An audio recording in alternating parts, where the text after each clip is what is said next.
Well, I'm joined in the studio right now by the global affairs analyst Marco Vicenzino. Good evening to you.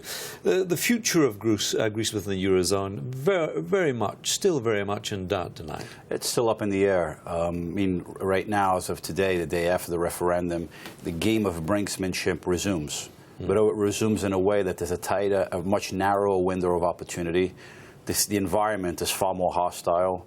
The level of trust, despite the dismissal of Yannis Varoufakis, the finance minister, the environment still remains hostile. How much of a big shock was that, Varoufakis saying he was out? I think for the most part they used him for what they needed for. They used him for domestic political reasons and also in Europe to put up that sort of tough stance. Yeah. But he was always an expendable character. Deeply distrusted, though.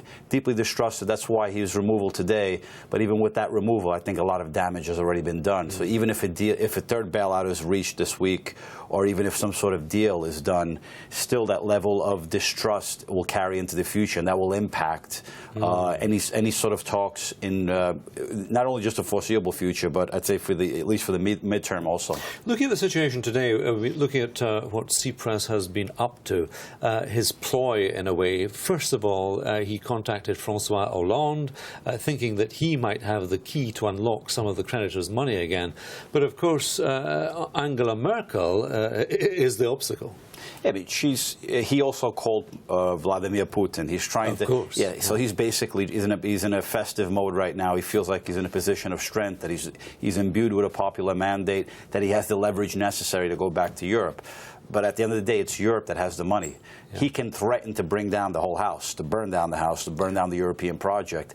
That's what leverage he's working from. But also, there'll be damage if Greece were to exit the euro, but there's no the extent to which it could damage the euro or Europe itself or the global economy still remains a major question. President Obama last week said basically we could possibly sustain the impact of Greece's exit from the euro.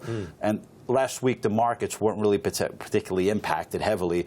There was some impact today. Market was a bit down, but it's not done. It wasn't in a way that as if Greece were exiting the euro. What part will the IMF play in this from here on in? Then have they got some part to play tomorrow? Because tomorrow is a very big day, isn't it? Well, the IMF last week basically made a statement late last week, just on the eve of the referendum, saying that Greece needed roughly over $66 US billion to survive for the next 3 years. So that actually strengthened the hand of Tsipras during this referendum. And in fact, he used that today in his public statements. In addition, they're owed money. They're owed over $1.5 billion they're owed from Greece.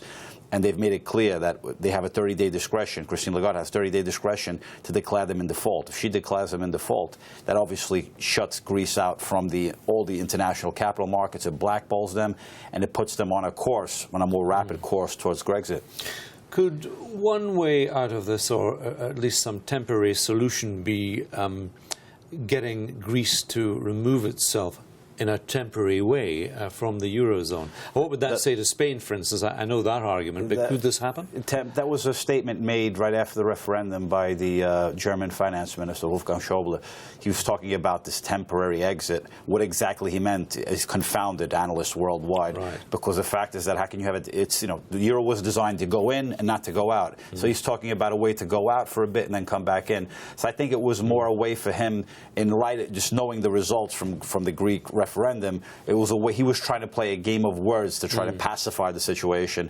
But I think his words, temporary exit, doesn't hold much weight. And the assumption would be that Spain or anyone else, Ireland, whoever, could do the same, and that wouldn't work. It sets a terrible precedent. Yeah. Countries like Spain, in particular, that are up for elections in late 2015, they've gone through, and Ireland and many other countries have gone through austerity measures and gradually recovering and recuperating. The idea is that if Greece is given a major break, what does it say to the other countries who have put up with so much for austerities and finally seeing light at the end of the tunnel? Do you think there's room for compromise? Will there be concessions? Because if concessions come about, Tsipras has really won through here. Well, it depends the level of concessions. If it's marginal concessions, we're talking about just concessions of degree and not of major substance, he'll try to use that as a victory, saying, I won, I got what I want. But at the end of the day, what he can do is just, the Greek people could have told him, we want no more austerity, but he'll make the concessions, gain some marginal concessions, but try to use that as a victory, or the perception of victory, and in reality, what the Greek people wanted, he might be giving them. What about the banks? Will they reopen? Will Greeks be able to go and get their money? That depends upon the European Central Bank. The European Central Bank, possibly they may extend some liquidity. Will they extend full liquidity before a deal is done? Unlikely. They may extend some temporary liquidity to give the ability for negotiations to go on before a Greek collapse takes place. And this kind of the compromise could come, one would suppose, perhaps at this big meeting tomorrow? Possibly. If they offer him any sort of groundbreaking compromises, so things like haircuts that he's demanding, that gives him the victory that he's wanted. And that sets the precedent for the rest of Europe, that it puts into doubt all the other countries who've been putting up with the measures of austerity. If they can give him enough to walk away and say and claim victory, that would be a compromise. If it's going to be anything, it should be just marginal concessions, nothing groundbreaking, because if you do that, you give him the victory that he wants it. That sets a precedent for the rest of Europe. That emboldens all the populist parties throughout Europe. Sure. Marco Vicenzino, thank you very much indeed for coming in tonight. Cheers.